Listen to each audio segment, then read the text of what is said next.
Hello and welcome to Sestra-Tainment. I'm Lenora. And I'm Dee. And we're coming to you today in regards to Everything Entertainment. So, sis, this week you are up first. What you got? Yes, so I want to start with a very sad and disturbing story that I've actually seen unfold, not only in social media, on the news. Now there's so many documentaries about it, it's ridiculous. But this one is on Hulu. It's called Devil in the Family, The Fall of Ruby Franke. Oh, you have? Okay, so we can piggyback off of each other. Yeah, I haven't watched a lot of it, but I watched the entire thing. Oh, well then you'll know more than I do, yeah. All right, so I don't know if people know about this or not, but Ruby Franke is a woman. She is a Mormon woman, family. She has 6 kids. Her and her husband, happily married, doing their thing, but I guess Ruby wanted more. So she was like, oh, I'm going to do, like social media stuff. And then they became 8 Passengers is the name of their page. For people to be able to follow. So from there, she is just trying to perfect everything that is coming with that. But as this happens, so much happens, basically. So much unfolds. And you still see a crazy part of it. So she's just a Mormon woman who went from a sweet, attentive, great mom to an angry, money-driven, manipulating, and cheating monster. She was, It's like interesting because, when you start watching it, and even her children are like, oh, she was great. She was, wonderful mom. She was this, she was that. And it was like you could see that she absolutely needed to chronicle every moment of her life. Yes. Like everything. And it was almost like, well, my followers need it. Well, my followers need to see it. Well, my followers this and my followers. Like she had no other life outside of what the followers did and their approval. Yeah, but the thing is like, I understand that you're doing that because of social media. That's what it's all about. Yeah. For when you want to put out, you want to make money off of stuff that you do every day. Boom, that's what she's doing. She's showing people how hard it is for her to be a mom of 6 kids. Right. But the only thing is that it was starting to change her and she was overdoing it. She was, now like the kids are having to act. Yeah. It's like, do it again. Yeah. Can you smile? That's not enough enthusiasm, just whatever it was. And that's a lot of pressure, and her husband. So it seemed like she was putting pressure on him. He'd come home from work and it's like, hey. Yeah. Hey, I need you to say this. And you say it this way. Can you be more enthusiastic? Yeah, exactly. Can you do this again? All right, I'll cut this part out. And then da-da-da. So and they do say in this documentary that they had never before seen footage of things that either hadn't been edited or were edited, but this was the original before it went on YouTube as the edited version. So they had hundreds of hours of her doing it, then redoing it, then redoing it again. And that one was weird when they were showing her with the pins and she kept going in front of the screen and making her face look all exaggerated. And her, my surprise. And but she got to do different faces so then that way she knows which one to pick. And over and over again. And I'm just like, I'm a content creator too, but geez, I don't do the most, But that's the thing. Some people do the most and then that's how they get to being so big with the YouTube. It's another, I guess it would be another form of an addiction, I guess. It is 150% an addiction. Yeah. Absolutely. You could tell, even when they moved to the new neighborhood and everybody was like, she didn't really talk to us, but she showed our homes. She showed the whole neighborhood and we are private people. I mean, a lot of Mormons too. So sometimes Mormons are private. And so therefore they were like, she didn't interact. She would just come through walking with her bright colors on and talking on the camera and showing our homes and not really interacting or engaging with us. Her husband was great. She was not nice. Yeah. So. Exactly. So this is actually from the perspective. So the younger 4 children were not shown or not spoken to in this documentary. They are still underage. They were filtered out. You could see their silhouettes and stuff, but their faces were blurred. The oldest 2 and the father are the ones. So you have Chad, Sherry, and oh my God, was it Mike? I can't remember what the father's name is. But those were the 3. Yeah, those were the ones that were the ones talking throughout this documentary. So they are the ones that are giving all the information. Now, as you start to watch it, you're like, okay, she's just a mom that's, overwhelmed. It's a lot of kids, okay? She's yelling at them. But all right, they're not sitting down. She's yelling at them, blah, blah, blah, blah. But then it starts to get, like, worse and worse. And then her oldest son, Chad, he has problems with... Kevin, okay. Franke. He has problems with everything that his mom's doing. Authority. Yeah, authority. Really? Yeah, authority in general. Mm-hmm. Teachers, his mom, everybody. He was just acting out. Which now you know why. Yeah, now you know why, yeah. So from there, they ended up going and getting him to talk to I don't even know if she was a therapist or she's just a counselor. Yeah. But her name was Jody Hildebrandt. And that is who the son was talking to. And he said, she was calling me out on my stuff. And, it was good for me to have her. He was like, I kept with my normal sessions and stayed, in her life. Now, Jody Hildebrandt is actually a woman who is, let's see, how do we explain her? She is a self-proclaimed guru. So basically it was like the church so it's basically Jody had what was like a church inside of the Mormon church. Gotcha. And she is like, preying on the people in the Mormon church because she know that if you are vulnerable enough to be able to do this stuff, then I know I can manipulate you to do other things for me, for my benefits. Got it. Okay, yes. I haven't gotten that far. Okay. So then you have her. That's where they first meet.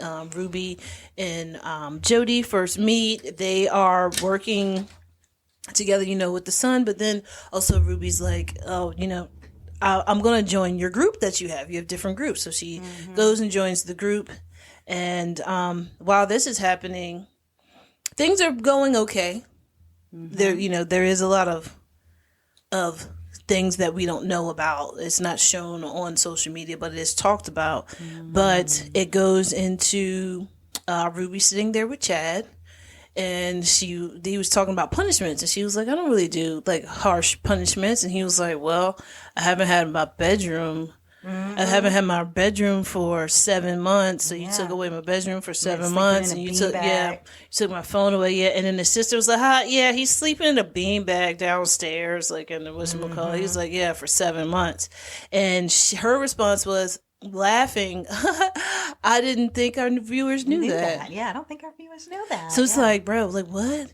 And from there, I can't believe she posted it. Yeah, no, but she's so unaware and thought everybody was so into her parenting skills that she wasn't even aware of the fact that was something that was actually potentially wrong. So from there, the media gets a hold of it and social media goes in. They are like, okay, this lady is nuts. She is, abusing her kids. Yeah, where's Child Protective Services? Yeah. She's a narcissist, all of that. So much into it. So, but now the thing is that when all of this is happening, now they're losing the brand deals.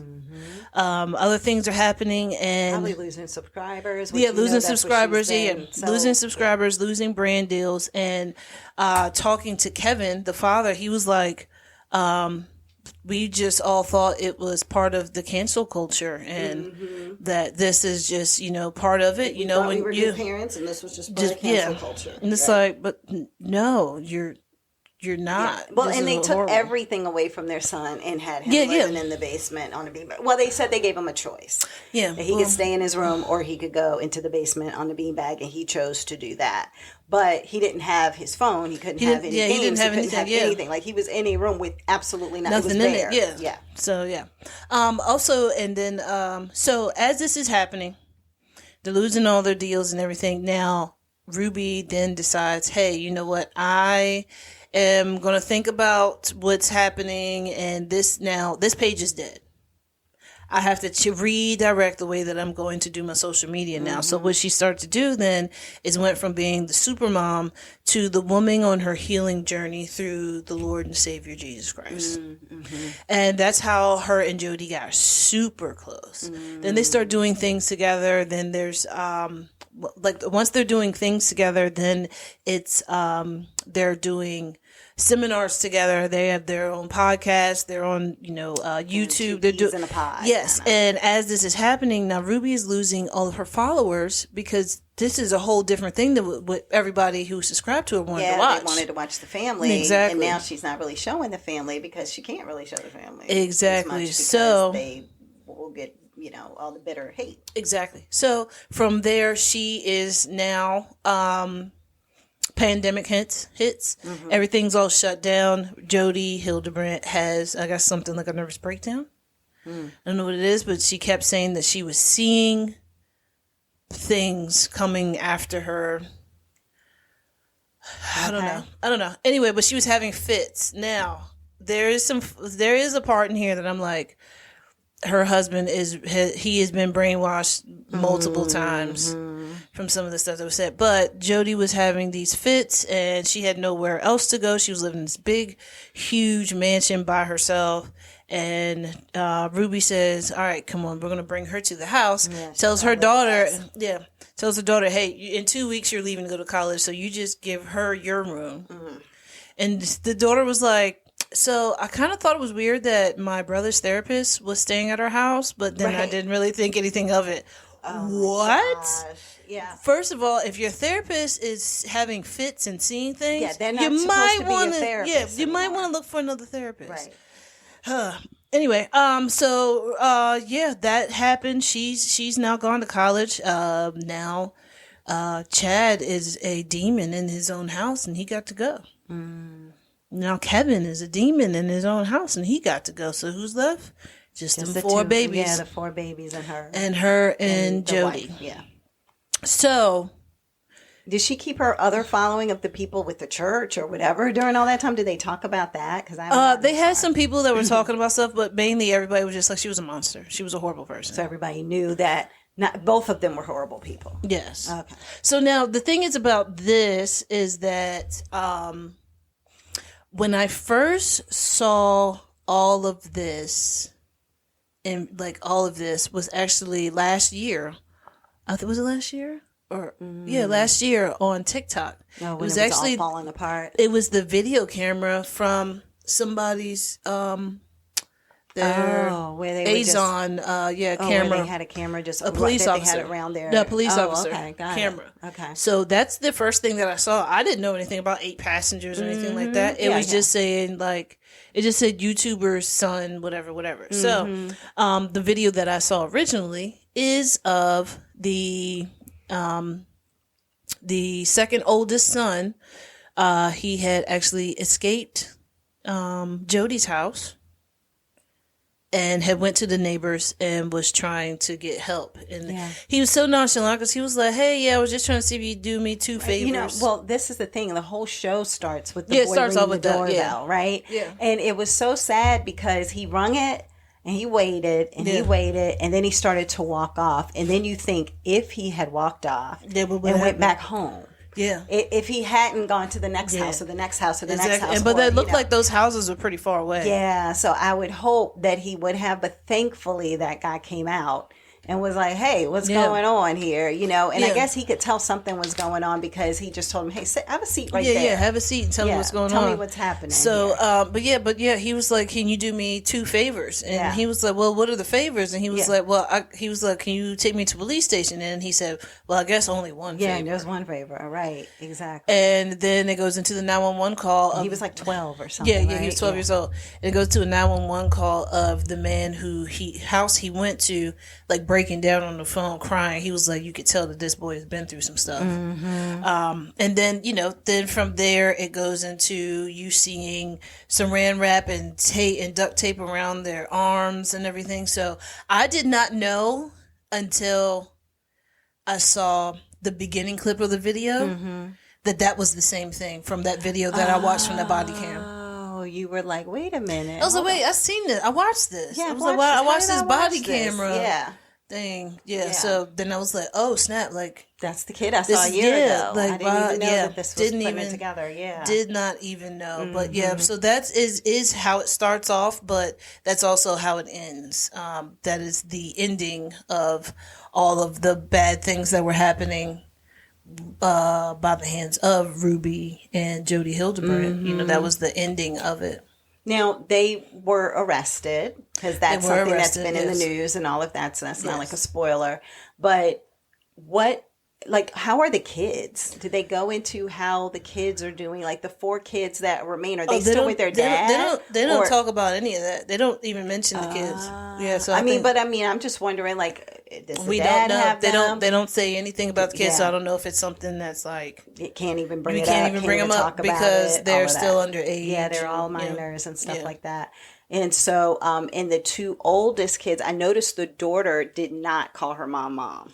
Yeah, no. She I don't know about the son. I feel like the son he said mom was this, mom was that. But then he changed it up, though. Oh, he did? He goes back and forth. Yeah, okay. I believe he goes back and forth. The daughter was definitely saying just Ruby. She didn't say anything. But that's also because of everything that the daughter went through. Oh, gotcha. So you have to watch that to see everything that she went through, because I didn't see that. Really, so before she went to school, or after? No, it was after she was in school, but still, and came home and all of that. But still, Ruby was just a horrible person. It's weird that it's like these are your children, right? But it's interesting that, again, the manipulation that took place. Number one, I think it's some people are just susceptible to certain types of manipulation anyway, right? Yeah. So then you have her. She was truly being manipulated, whether there was Jody or not, from YouTube. Because before she even met Jody, she was all into YouTube. Yes. It consumed her life. It was every waking moment, basically, to the point that the kids were just like, can you stop? I don't want to smile for the camera anymore. Like the son said, I don't want to smile for lenses. Yeah. And then she was like, can you just do it again and pretend? And he was like, I don't think I can pretend right now. Exactly. And so it was all about the I'm surprised that he even said that. Yeah, the perceived notions. And the interesting thing is that when you looked at the beginning of the video as well, and the other therapist, the male therapist, was talking, and he said that, like, and they showed this video of the Mormon church and a pastor saying, get out and make people aware of our, who we are. And, you need to be on social media more. Yeah. And so therefore, I think that, as he said, they started showing all these Mormon families who have YouTube channels so that people can follow the YouTube experience or the Mormon experience. And that is your way to get out to the masses, because you're in Utah. It's not the most populated place in the world. And therefore, in order to get the most people to find out about your religion and want to join, you got to be on social media. Yeah. So the pressure was already in Happy Valley, quote unquote, of you got to keep up with the Joneses, and you have to always look positive, and you have to always be happy, because that's the Mormon culture, is everybody's happy and everybody's faking like they're so great about this Mormon thing, but yet they're drinking sodas like crazy people because they can't do alcohol, and that's your sugar high.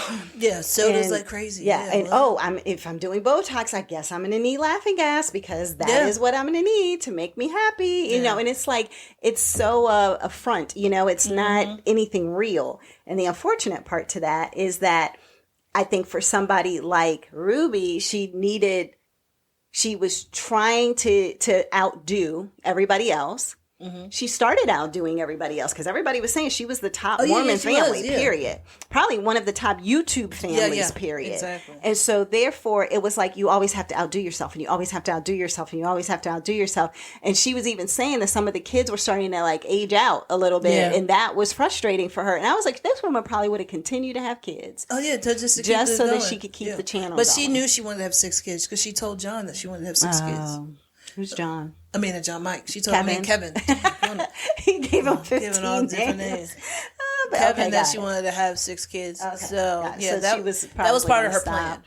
All of her plan. But it's sad too. The part that I've watched even was sad. But and it's weird that somebody can go from, no, I'm a good mom who just happens to cut on a camera and look at, and do a YouTube, to YouTube is all consuming. I'm going to yell at you. So because I'm on YouTube, I'm going to, it has to be perfect. It has and to when be you perfect. don't make it perfect, now I have to yell and scream at you until we get it perfect. Yeah. She became the director of her own family. That's what the daughter said. She was like, the house, we had to change out all the lighting. It was more of a studio than a home because the lighting had to be super bright. Yeah, they had to change their kitchen and everything. Yeah, they had to change a lot of to make it so that it worked for that. And the father being a PhD guy at the university or something like that. What did these people be doing to be having 6 kids?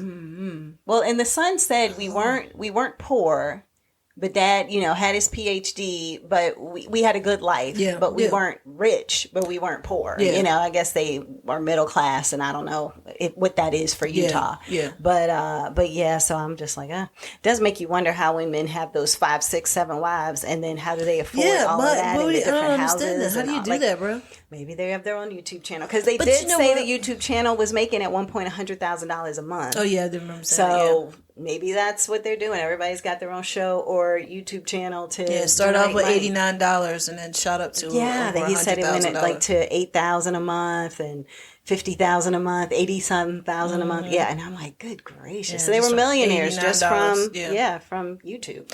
But yeah, I mean, I can understand that. But then I know that the Mormons all take care of each other. So it's like if you're in need of something, like we got a warehouse that's full of stuff. So if you need a food, we have food. You don't have to worry about that. It's like we get out of church, we go over here, we pack up our groceries, and we go.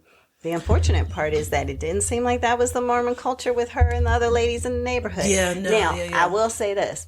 Sometimes people, after all this hit the fan, they could have been people who wanted to really be in her circle, and she didn't allow it. That's you know true. what I mean? Because she was like, no, I'm the mom. I can't have other moms in my video because no. Yeah, so like, you're not going to piggyback off of me to exactly. Get famous. Get your clout, and so, therefore, I'm just wondering if now they're saying all these things. Because some of the women, I was just like, come on, now you're telling me this famous YouTuber is coming to your neighborhood and you're not even trying to interact and engage with her and connect and have your kids play with their kids and all that kind of stuff. Maybe having the kids when play they already said everybody is always inviting people over for brunch and doing this and doing that, and she wasn't doing that. So in a way, some of it sounded a little bitter. Like we were doing this, but you chose not to do this. Yeah, you came into our community, but you didn't go with our regular guidelines. Yes, exactly, because they were like, oh. One of them said her niece told her, oh, yeah, they're coming to, they're moving into your side of the Happy Valley or whatever. And so she was just like, well, who is this woman? I don't know anything about her. And I'm just thinking to myself, okay, if you don't know anything about her, you're looking her up, you're seeing, oh, wow, she's got this great family. She's got all these followers. Like, I don't know. I think some of these people might, I'm just saying, not everybody, but I think some of them probably would have chased the clout because they're like, oh, she's got that many followers. How much money is this woman making? I could see How much that. Is this? How and much then is that? also them wanting to be on the documentary to have their, 15 seconds of fame. That's true. But yeah, because I feel like the people who are just like, I ain't got nothing to do with her are not going to want to be in the documentary either. Exactly. I ain't worried about that woman. And that's the thing too. So now are some of these people now going to mysteriously have their own YouTube channels? There was one woman that was talking that like when I could genuinely see like, she was like, no, she was great. She was like, and then it just... Yeah, it was one she had pictures with. The two of them were in pictures together too. I remember. I don't know. I was talking about the lady with the big face. Oh, I don't know who that is. She had a face like the guy who does, what's the name of the actor from guy. Hellboy, the actor Hellboy? Oh, you talking about Ron Perlman? You know how big his jaw and everything is? That like that. She was like that, but her hair was down so you couldn't tell, so she had the quagmire going on where you could see from like, I'm not trying to be foul, but like you could see from her cheekbone down was wider. Oh, so you're saying that she does her hair that way intentionally to kind of thin out her face. Yeah. Is she the one that recommended Jody? Because there was one that recommended Jody. She was sitting with her hair down with her husband on the side. That one. Yeah, I know who you're talking about. Yeah. But I feel like she was actually genuine. Like, I don't even know. Yeah, she wasn't. She seemed like she didn't like her from the jump. Yeah. That's what I was like. Yeah, she probably did it because her husband was like, yeah, come on, let's do it. Yeah, maybe. I don't know. All right. But that's what it is. You can find it on Hulu, and it is very long. The Devil in the Family. The Fall of Ruby Franke. Yeah, there you go. Yeah. All right, what do you have next? So I have the TV show on Hulu as well. Called Paradise. Is that Sterling K. Brown? It's Sterling K. Brown. Yes. Have you started watching that one? I don't know. Okay. So this one, OMG. Oh, it's like that. I heard it was good. I heard it was good. OMG. Like the end of every episode has a what? Huh? Who? Did that happen? Yeah. So you have Sterling K. Brown as Xavier Collins. You have James Marsden as Cal Bradford. He always plays a nice guy, and here he's not that nice. But he's the guy who was in what was that one where the woman hit the other woman's car and they were friends, but then she didn't know that she had hit her. You know, the one with Christina Applegate. Oh, and it was the twin guy. Lied to me. Died. Yeah, something yeah, like that. something like that. Yeah, him. So he's in there, and he actually plays the president on this show. So he is President Cal Bradford. You have Julianne Nicholson. You'll know her face. You probably won't know her name, but you'll know her face. She plays Sinatra. Like Frank Sinatra. You have Sarah Shahai, who plays Gabriella. You have John Beavers, who plays Agent William. Oh, I forgot what his last name is, but they call him William or Bill. And then you have Nicole Brandon as Jane Driscoll. So those are kind of your main characters. The Sterling K. Brown character also has children.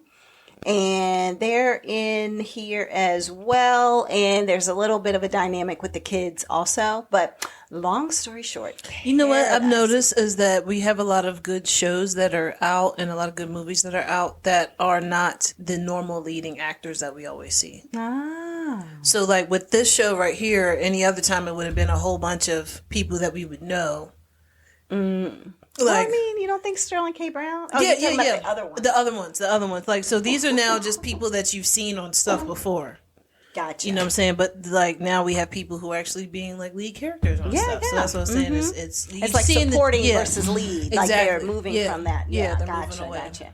All right, excellent. So this show, it starts off with Sterling K. Brown. He's like waking up, and you can tell like he's missing someone, right? So I put together that I assumed that it was his wife, because you could just see him like how somebody would lean to like go reach for somebody, and then or look for somebody, and you're like, oh, they're not here, Yeah. So you're just like, oh, he looks so sad, he looks so depressed. So you're like, okay, something must have happened, right?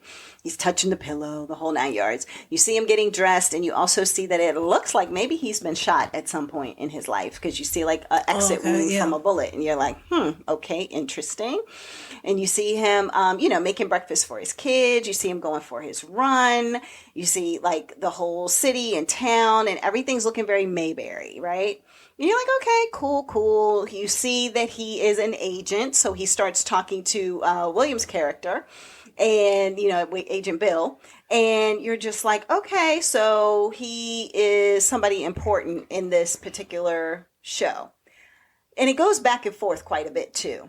So then you have where he shows up at the president's office, and you realize like, oh, he's president's detail, but this is a scenario where you're finding out like how he actually interacted and engaged, and his relationship, let's say, with the president, right? Okay. You come to find out over time, over multiple shows, that their relationship is, some parts of it, you're looking at it and you're like, oh, this must be pre-something, because they're kind of seeming like they're getting along. Okay. Then you realize there's a post-something, because then you realize he can't stand this man. Oh, okay. And you're like, what is going on? And not that they're getting along, but he's just like, I think he's a racist, but I got to protect him because he's president, kind of thing. And he does protect him quite a bit. So you realize that the president, being who he is, he's kind of, I don't know. He just always joking. He's like, hey, take your shoes off. You're walking into the Oval Office, and he's getting ready to do it. And he's like, I'm just joking. Like, no, you don't have to do that. It's like that kind of president, And then he's like, oh, I'm going to call you this, or I'm going to do this, or, oh, I like this person, or, those kind of things. So he's just a little bit cocky, arrogant, can be a little bit of a jerk, so to speak. But he also consistently, for some reason, not consistently, but more than once, talks about his death, and if anything happens to him, right? So he's like, look, something could happen to me today, tomorrow, whatever, things can happen. So As you're watching this series, what you come to find out is there is a catastrophic event. That is kind of like how that whole meteor that they said was heading to Earth in 2030 or something, and now it's supposedly not because they don't want us to freak out about it. But then I was thinking about that as well, but we can talk about that after. Oh, okay. Yeah. But long story short for that, they have a situation like that something is coming. And because something is coming, we can prepare for it, meaning that someone can figure out how do we help as many people survive as possible. That's the best way to describe it, right? Okay. So you have that dynamic going on, okay? Now you also have the dynamic of he is the president's detail. So, of course, you're going to save the president at all costs, right? Yeah. They actually ended up, they said, because of this catastrophic event that's coming, they asked him to serve 4 more years so that people could have some stability. So this is in America where people were okay with that. Oh, okay, yeah, we want the stability. Sure, let's go ahead and keep the same guy. Oh, wow. Imagine that, right? Imagine that. So anyway, so I guess he did a longer than normal term or something to that effect. But he always talks about his death. And what ends up happening is that when you're about 15 minutes in to a series, he did. Oh, yeah, he did. Yeah, this is not, I don't think, too much of a spoiler.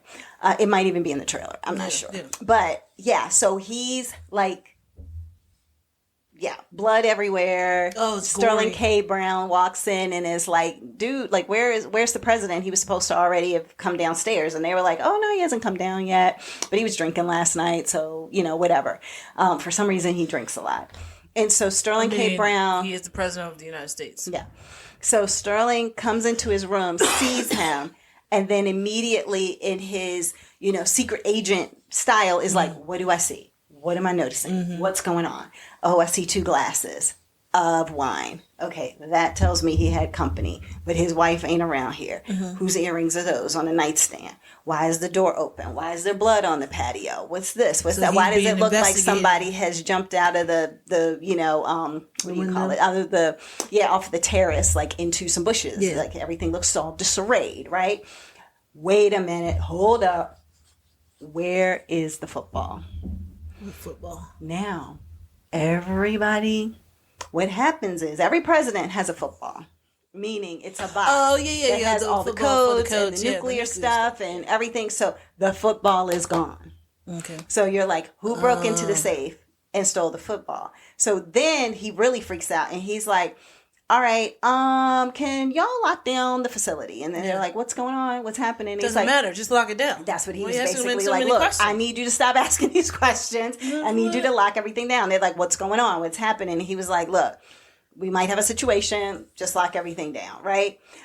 Where is this person? Where is that person? Where is Garcia? What's going on with Bill? I need to talk to Bill, you know? And she's like, I have no idea where Bill is. I don't get him, whatever. And then they're like, have people search the perimeter, the whole 9 yards. And everybody is like, what's going on? Well, Sterling K. Brown proceeds to leave everything exactly as it is for, at a minimum, 30 minutes before he calls it in. Okay.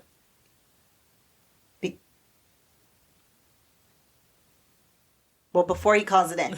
Because he is paying attention to everything that he's seeing, right? And he's like, as soon as this gets out the bag, everybody's here. Yeah. Everything's going on. Everything's going to be out of our control of scope. So I'm trying to capture as much as I possibly can. But that creates a problem because then they're like, you were the last one with him the night before he died. And you're the one who takes 30 minutes to call in that the president of the United States is dead. Yeah. Like, what? What did you do? Right, exactly. But then you come to find out that dear Billy was on duty that night. Oh. So after Sterling K. Brown's character, Xavier, leaves, all of a sudden you're like, well, what was security doing? And then you find out taking a nap, doing some different things, and oh, by the way, the camera goes out. Oh, so that's a for 30, 40 minutes. And you're like, so did Billy do that? But ain't nobody watching the cameras? Oh, he was asleep. Well, yeah, I guess he was supposed to be doing whatever security detail. And they were like, look, I can't tell too much. I'm trying to tell the story without telling parts of the story because there's a part at the end of the first episode that puts things in perspective. Okay. And basically Billy's whole philosophy, and you'll know once you watch the first episode, is look, nothing happens around this point. So therefore, I take a sleep. I go to sleep. He has a Wii. I play a Wii. Yeah. He does this. And, so I'm doing all these things because the president has all these cool things in his White House. So therefore, I don't get the opportunity to do this stuff all the time. So let me just go ahead and fall asleep and play the Wii and do this and do that. So because nothing ever happens, I didn't anticipate that anything would happen. Mm-hmm. And the lack of his anticipation of that created an incident, right? Got it. But the interesting thing is that of all the people that they're harassing about the president dying, it ain't Billy. It's Xavier. So I'm like, but do they have Billy on camera? They can see Billy doing all these things he said he was doing? Well, they have Billy on camera asleep on the couch until the cameras go out. And then you don't know what Billy was doing because the cameras literally went out and came back, like I said, 45 minutes later or so. So you don't know, like, was Billy? Because I'm sitting here like, did Billy do it? Did somebody else do it? Did somebody just sneak around the house around Billy while he was asleep? It has to be a team. Multiple people inside man. Yeah. So the show is so good because at the end of the first season, you have something happen and you're like, oh my gosh, I did not pick up on this at all in this whole first episode. So as you all are watching the first episode, just look at things. Okay. Just figure out. Keep your mind open. Yeah, keep it just say, no, wait, why are they showing this? So if it looks like a duck, quacks like a duck, then just know by the end of the first season. Episode. Oh, the first season. The end of the first season. I mean, I'm not even talking about the whole first season. I'm talking about the first episode. Oh, the first episode. Yeah, I'm just saying that as you're watching the first episode, just be like looking around for stuff. Just figure it out. Like, oh, is something looking off? Is something looking different? I don't think that they showed anything to make it look different or off or anything, but when you look at the show and see the last episode, you're like, okay. Then you move on to the end of the second episode, and the second episode goes through stories. All of their stories have a title to them to things. So the first one is Paradise, right? And it's called Wildcat Down because the president's name was Wildcat, like how they said Elvis left the building back in the day, right? So then you have the second episode is about Sinatra. So I already told you that that's a woman who's in here. Come to find out, I think she's like some billionaire woman or whatever that sold her tech company, and it tells you her story and all of that kind of stuff, right? And sometimes in the show, you're wondering who's really in charge. Is the president in charge or Sinatra? And I'm like, is this a foretelling of life? Yeah, is this like The Simpsons? No, I mean, yeah. The Simpsons how they created this. And then you're just like, wait, there's a meteor coming to the earth. And then there's a guy who's a billionaire, a woman who's a billionaire, and then a president who, is a little, kind of not as professional in regards to his whole jokes and stuff like that. So, you're just looking at it and like, all right. But yeah, and then you have another episode that's about Billy. And then you have, it's just a lot going on, and I'm here for it because it's really, really good. And the end of each episode has something that you're just like, did she just say that? What's going on over here? And then you have the whole part of Sterling K. Brown, like who he lost, which was his wife. So then you're like, how did he lose her? And then you find out the story of that because, like I said at the beginning, you see him waking up. So stories inside of stories. So you have that. You have his daughter and her infatuation with the president's son and how that plays out. And then you have, it's like, you have a whole Sinatra story that's happening at the same time as, the head woman of the investigation story, hers is crazy too. So you got that story going on. So there's like 4 or 5 different stories going on within this that you will get to a point that you hate with passion. Some of these people, other ones you were just like, oh, I'm so glad I never would have to report to somebody that horrific. And then, like as a boss or whatever. Yeah. And then there's like, you just don't know who you can trust and you don't know who you can believe and you don't know who's working on what side. Okay. So it's good what I'm coming across right now. I'm only on episode 5 of, I think it's 8. think it's 5 of What is it on? It's on Hulu. Hulu. And it's called Paradise. And it is 8 episodes. Yep. And the 8th episode just dropped on March the 4th. So everybody has been clamoring about it this week just because of the fact that it just ended. So Okay. yeah. All right. So what do you have next? All right. So my next one, I guess, if I was to explain what I want to talk about this week, I think I got 2 in a possible. Oh, 2 in a possible. So next thing I want to talk about is how I escaped my cult. So just to piggyback off of the Ruby Franke thing, because basically like the Mormon church is supposed to be like a cult, and then you have a church inside of a church, which is like a cult. So, the brainwashing and things like that. So this is what we're going to talk about this one, how I escaped my cult. And this is also on Hulu. But it is crazy how many cults are out here, and they said there's thousands of cults. It's a lot. It's a lot. So, I actually, I'm gonna start one. No, I'm just joking. I'm joking. I'm joking. I'm joking. But no, really, what it is there's actually just a documentary about different cults and people who have escaped from them. Okay. Now, majority of these are women. All of them except for one is a woman. The one who is a man, I'll get into what his was about, but. So what information I did know about this was that Tamara Hall is the narrator. Oh, okay. So she's like the main person. She was in a cult. No. Oh my gosh. Excuse me. But she's the narrator for this, so she's been talking about it a lot, and she's been, doing some interviews and everything about it. But she gives out on one of her interviews, she gives out the information of how people end up in cults. Because a lot of people will be like, no, this isn't, nobody would ever be able to get me into a cult. And that is not true. So basically what it is that anytime that you have your guard down, and you open up to someone, that can make you sustainable to be in a cult. Susceptible. Yeah, I mean susceptible. Yeah. And the thing is that when you're in a cult, the thing is to trick people into thinking that it's something awesome. So like when you were talking about Ruby, her pastor or whatever saying, get on social media and, so then that way you can pull people in. Also it is that, sorry, I wrote this left-handed because I had hand surgery on my right hand, so it's hard for me to read this. Can't read your own hand. Yeah, I can't. I like literally, because people say that all the time. Yeah, no, literally. Another example was spam calls. So you can see how people will try to get you with like spam calls and be like, oh, we have you have this toll violation that you need to pay. I'm getting text messages I keep getting text messages about or that. The USPS package can't be delivered. Can't be delivered. It's like, but I ain't even order nothing. Right. So it's like, well, why? Facts. So things like that is also trying to find you. It's feelers to see if you're vulnerable enough to go ahead and go along with this.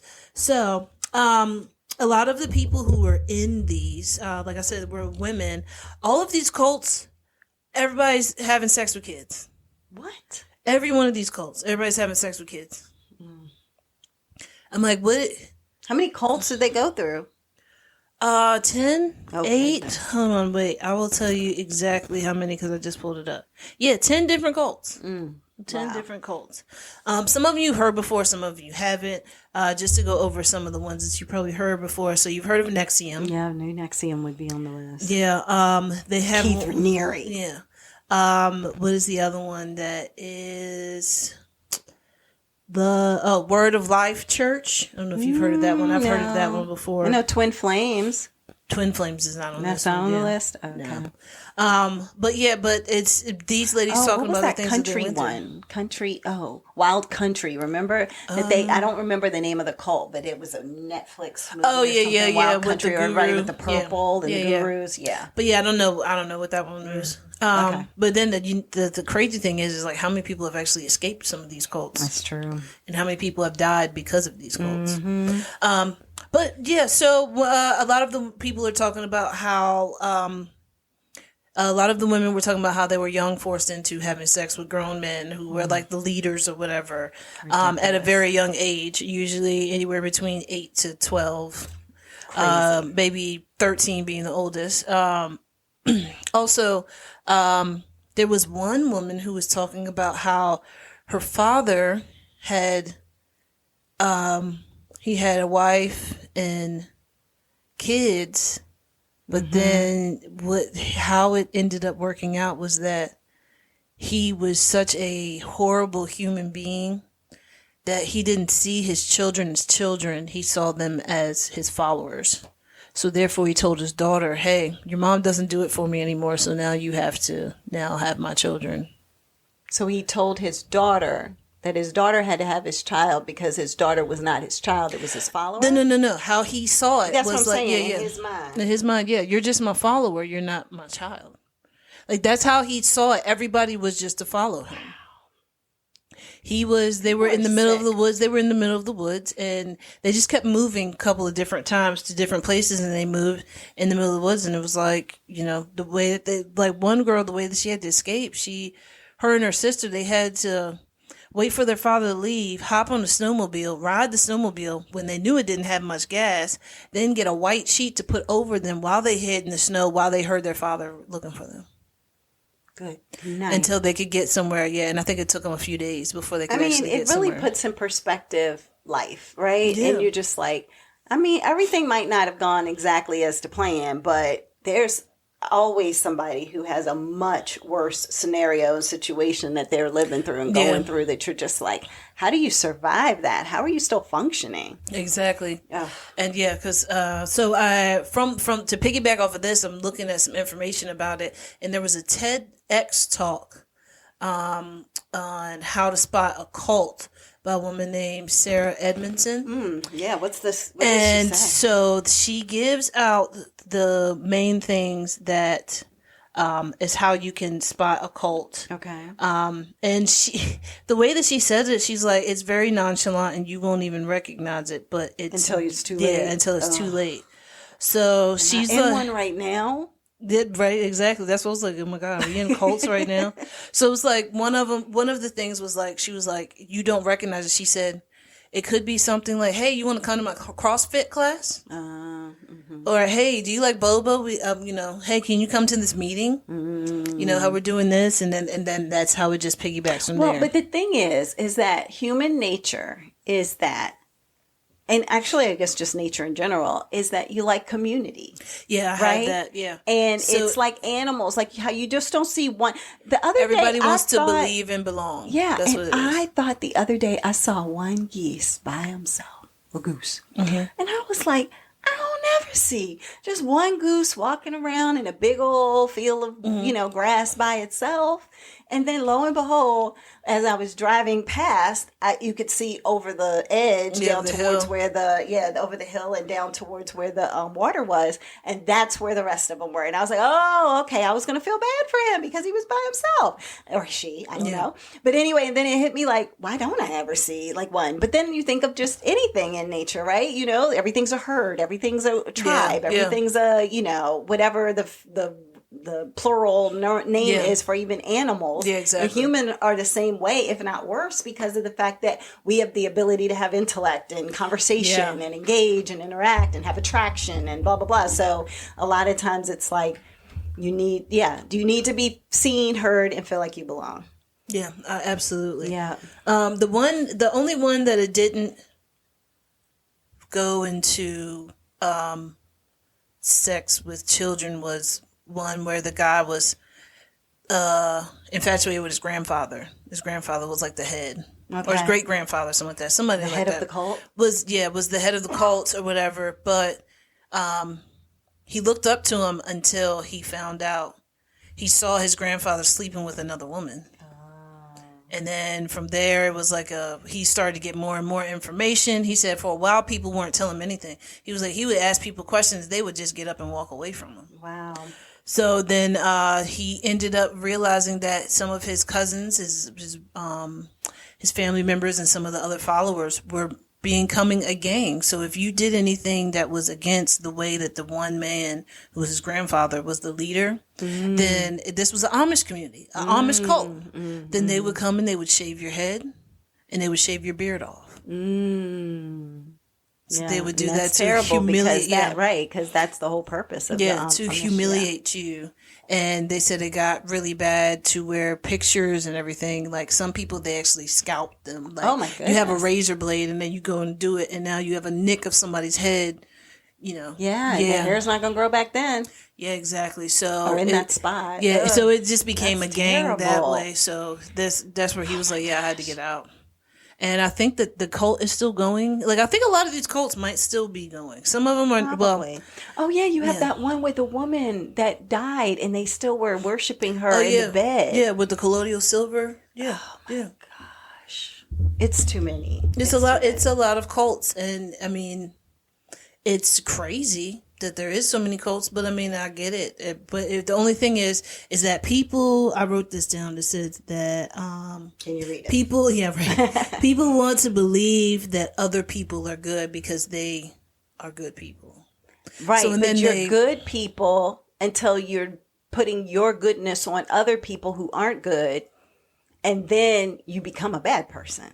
So they were saying that people the believe and belong.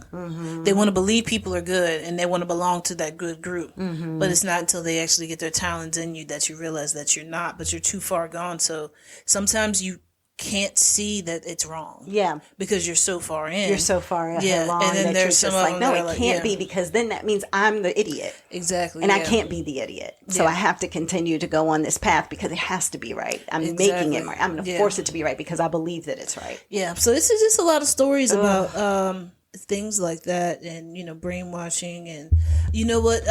Tamara Hall and another lady said it perfectly. It was like, so it's like being trapped in a cult is like the frog in the water.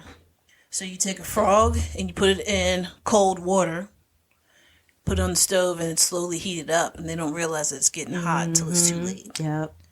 If you take a frog that already has boiling water and you go on top, put it in, it's going to hop right back out. Right. It's a slow burn. It's a slow burn. Yes, to get somebody in. So that's why she said it could be something as small as, you know, hey, you know, come do this. You want to come and then it's like, oh, everybody's so nice and welcoming and sweet. Oh my gosh, this is amazing. And then they're like, hey, can I just take this razor and like, you know, go through and like slice up your stomach and put my initials on your stomach, and it's like, and all the cults, sure, why not? Yeah, all the cults that were in this documentary are all men. And all of them were basically about men just sleeping with children. Like starting a cult because you're a pedophile, basically, is probably what some of them did. But I mean, not only a pedophile, but I mean, they're probably just sexual deviants. Just choose the bear. I mean, use what? Choose the bear.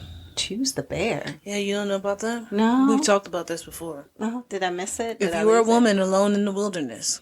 Oh, would you go choose a man or choose a bear? Yeah. Choose the bear. Choose the bear. You have better chances with the bear. Yeah. Yeah. Facts. Yeah. Okay, so that's depressing. Yeah. So that's how I had How I Escaped My Cult, and you can find it on Hulu. Oh, they had wait, let me tell you, this is really funny. Okay. They had one cult. Why was it funny? Okay. Because of how, I mean, I thought like these people really just watch how he just flipped his whole scenario and keep going with it. But then I think about, we live in the United States. But so the name of it was the Nubian Nation. Okay. Right? Now this guy was like Nation of Islam. People? Yeah, this one. Oh, Nation of Islam. I think I know this one. That's why I was getting ready to ask. Nation of Islam, like, and then next thing you know, everything is Egyptian. He changes everything and says that everything is Egyptian. Everything is Egyptian. We're now descendants from Egypt. Okay. Not just Africa, but only from Egypt. Mm-hmm. We're descendants from Egypt. And he is an alien that is sent here to show the way of the right people. Oh. Is he the one who has only women, like a bunch of women around him all the time? Because there's one African guy or black guy who has dreads, and he. Oh yeah, no. Oh, That's a new guy. That's like still a thing now. A new guy. Yeah, he's that's still a doing thing it right now. And yeah, he's yeah, on no, TikTok not that or dude. whatever. No, Okay. This is person. different. Yeah. Okay, an alien, Egypt. Got it. Yeah, but it's just like, bro, like. Yeah. Well, you know, and sometimes I don't know. Sometimes But how do you go from Nation of Islam to Right. Egyptian? Yeah. And everybody follows you. Yeah, because when I go to, we have this thing called the Second Street Festival locally, and so I go, and there's these guys with these microphones, and all they talk about is the Israelites. Mm-hmm. And so I'm just like, is this a cult, or is this like a religious thing, or But what? see, that's the thing. Another thing that the lady was saying. So, all right, here you go. Let me go over these things. Yeah, that she go was over saying. them. Yeah. Of what to look for. Yeah, what to look for. Okay, so assumption of neediness. Okay. So then it said if it's expensive, it's a cult. Okay. If it's loaded language, never direct. So like Scientology, it's expensive. Yeah. Okay. Loaded language. Okay. Yeah. If you look it up and you type in is such and such a cult and it finishes it for you, it's a cult. Sorry. Yeah. I mean, but like, could I type in is Walmart a cult, and would it come up with cult before? Well, then I it will. Walmart? Well, Let the me tell thing, you now. but you know what? The thing is, it's already been out there. So Yeah, okay. it's already been. It's already if it's already Somebody's has already bad asked press. the Yes. question. So if it has Got it. bad press, then that is not it. If it has lawsuits, then you don't need to be gosh. part of it. And then she said, if you have definitive answers, then that is not good. But she said, if you're wondering if something that you're into is a cult or not, it says, if questions are welcome, you're not in a cult. They'll answer your questions. If you have questions and they're just like, you don't question God, let's go. Got it. Yeah. Because they don't want to answer the question. Exactly. So yeah. So if they're like, no, there's no Yeah, question. Okay. If you can leave drama free. Well, I think there's some cults where, yeah, you can ask questions, and I'm going to give you amazing spelled out theoretical answers. Bounce around answers. Yep. Yeah. I'm going to give you amazing answers. Ask as many questions as you like. Yeah, but the thing is, like, but you got to be able to Let's get have your a Q&A. information. Yeah. And yeah, so it says exit drama free. Okay. So it's like you can leave. We're not stopping you from Yeah, because they usually will hold you hostage. Yeah, put you that's in a another room. thing. Yeah. Healthy amount of commitment. If it's we need you to do this 24/7, blah blah blah blah blah, that's not good. Like, Not why good. we have a balance for everything, but we don't have a balance for the groups that we're going to hang out with. Yeah. No. And you then- can't hang out with other Yeah. people outside of the group. exactly. All Yeah. That, yeah. Mm-hmm. And then it says it holds up to your research. And can you hang out with your family? Oh, yeah, there's a TikTok cult. There's the dancers, remember? I Yeah. mean, there's so many. So many cults. stories. And these people are still in it. Yeah, And they're not still- yeah. realizing that they're in it. Yeah. Yeah. So she was like, so she said, one of the ladies was like, yeah, so next time that your cousin says, hey, I can teach you the way by selling these teas, that's probably a cult. A tea?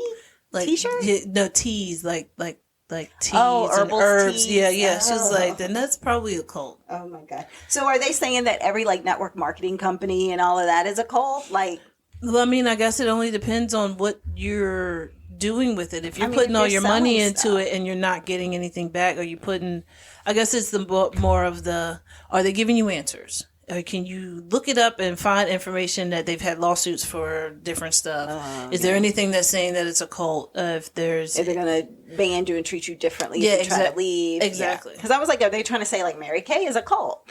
But when I just typed it in, Yeah. as I asked that question a second ago, and you took a moment to answer, the cult did not show up. Yeah. It did say, is it a pyramid scheme? But Yeah, it yeah, didn't yeah, say, but is it a cult? yeah. So, yeah. so I guess it's different, but yeah, I guess it's different. So network marketing wouldn't be a cult; it would be a pyramid scheme. No, I mean, it could It could be. pyramid Yeah, yeah. schemes, but it could also be a legitimate, viable way to do a business. Because I've been a part of different network marketing companies, so I wouldn't dare want to say that they are all pyramid schemes. However, I mean, in Mary Kay, it's been around so long. I mean, if it's a pyramid scheme, then obviously somebody missed something. I mean, I guess I feel like pyramid schemes is the way that they say that it is. They're trying to give you stuff, say it's your business, but you got to really bust your tail in order to get there. but you also, in order to move up, you have to have certain people under you in order to move up to do stuff. So that's the pyramid scheme part of it. No, the pyramid shape of it, but No. The scheme, like the scheme is, you have to have people under you, and you have to sell these products in order to move up. Not you're doing a great job, you selling these products, now you can move up. You still have to have people that you bring underneath you, right? Because you have to build teams. So I mean, I get that part, Yeah. but what I'm saying is that every business is shaped that way. Oh yeah, absolutely. Every business. So every CEO has to have people working for them, unless they're a one-man show, for them to be able to move up, make money, do whatever. You know what I mean? Like, and not maybe move up because you're the CEO, but in order for you to make the money that you make, you're always going to have more at the top than anybody is. I think it's the only difference because it's sales. So, yeah. But the business is sales. Every company is sales. No, I mean like the Walmart is sales. I'm Target talking is about sales. the pyramid schemes. Okay. Where it's like I was saying, you're selling this information, but you're also selling this information that's not your information. So it's not like it's your business. It's this information about somebody else's company that we're now giving to somebody else to agree to disagree. Okay. All right, because I don't see every company in which if I'm selling candles for, some company and I'm like, I love these candles. They smell great. Oh, by the way, they're made with soy and they're all natural and blah, blah, blah. And as I am marketing this and it's a legitimate candle made perfectly and the company is wonderful and amazing. And then, by the way, now you're seeing it and you're like, I need to make some extra money. Can I sell the candles too? And you're like, yeah sure. Let me tell you how to go ahead and get started selling these candles. But so that's people coming to you, not you going to find people. When you go find people, if they're not going to want to do it, they're not going to do it. Oh yeah, anyway. But that's so what if I'm saying, you go find people, and what are you going to do? Hold a gun to their head and say you going to sell a candle tomorrow? Yeah, maybe I just don't know much about network marketing. That's where it's like So I don't have a problem with a network marketing company as long as it's legit. Now, if you're just trying to sell like snake oil to somebody, then that I have concerns. Yeah, and then that's when I see that is a pyramid scheme, right? But if it's true skincare for Mary Kay, for example, that's helping people, and their skin's glowing. And satin hands is making me look this and Skin So Soft is doing that for Avon or whatever that case may be, then I'm like, well, then in that case, yes, this is a way for different people who may not have opportunities and women in the 70s, 80s who weren't able to work to be able to say, hey, I want to hang out with a community of people and be able to do that. And so anyway, I think there's now that you said that makes it sound like it's like, men just made this up so then all these women can get together, sell makeup. And leave each other alone. Yeah, like you go bother. Yeah, you go over there and hang out with her. Now you so sell the Tupperware with me. Yeah, exactly. Right, sell the Tupperware. Right, exactly. So, anyway, I guess that's it for Sestra-Tainment this week. I was going to talk about the Oscars, but I'll hold that off till next week, so it'll be late. Yeah. But it's fine. We'll talk about it. It's going to be another award show sometime before then. Anyway, but all right, everybody, have an amazing week, and we'll talk to you later. Bye.